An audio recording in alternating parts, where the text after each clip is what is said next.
We have, as a planetary culture, lost our way. But we have lost our way as a part of a design, a worldwide effort to create a new world order, an order devoid of religion, stripped of individuality, completely unable to think critically about anything of consequence. Our stores have almost completely become corporate entities, and the mom and pop businesses are almost totally a thing of the past. There are giants amongst us, not in stature but of monetary value, with leaders that wish to rewrite history and create their own version of utopia. This is happening globally, and the effects are detrimental to our society.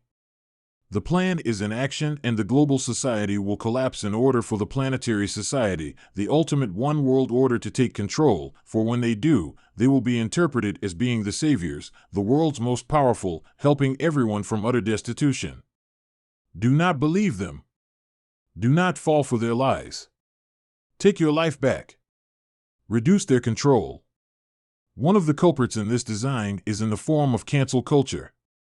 Cancel culture is less the internet haters and the whining complaining losers who seem to have nothing better to do than spew hate and propaganda against people who they disagree with, and more to do with those companies who actually do the cancellings, pretending to care about the voices of the people who have complained about a person daring to speak freely about something that they disagree with. We have to, as a society, reject businesses that use their voice to censor others' beliefs when it does not parallel their own.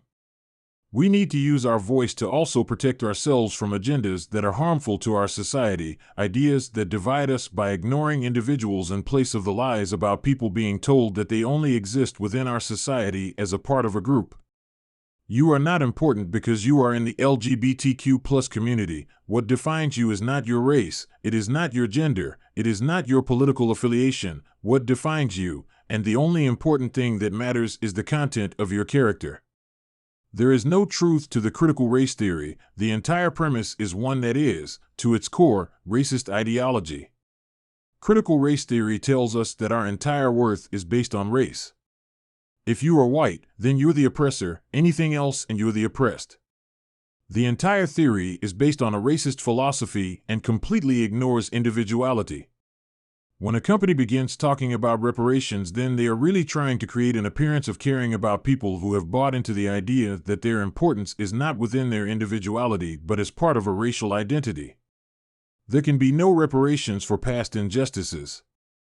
Reparations do not exist without creating false importance of people as a group as being more valid than what they are as a person of character who lives his life as one with integrity. Be also aware of the use of the word racist. The word is used as a way to stop the conversation, to avoid the discussion as a valid argument and end the debate by making an accusation against the other side, and making it appear that the other side is wrong for even attempting to make a statement that is false because it is not warranted.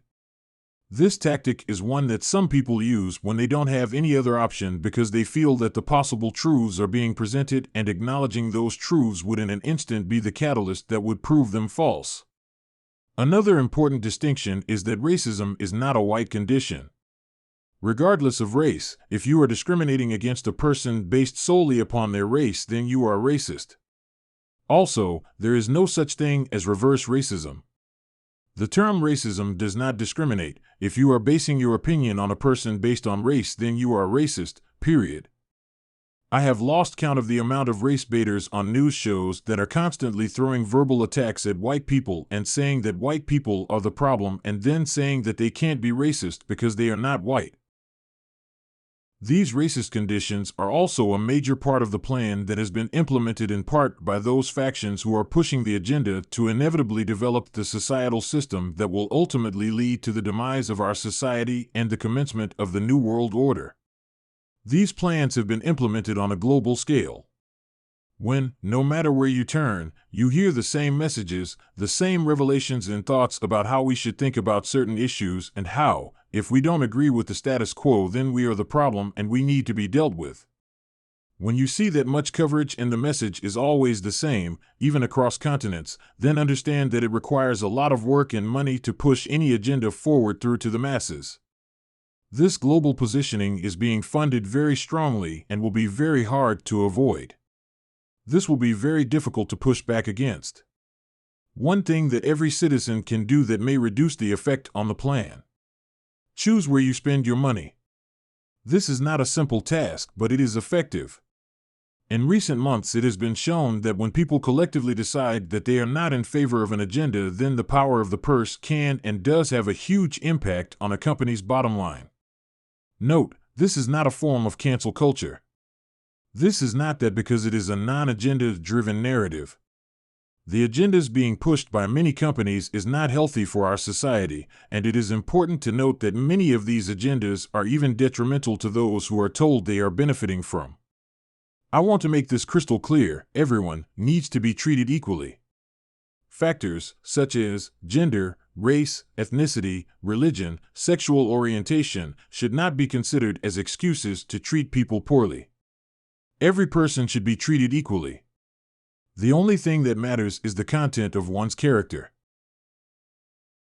If you like this video, then please click the like button, share it with friends, click the subscribe button, and have a wonderful day.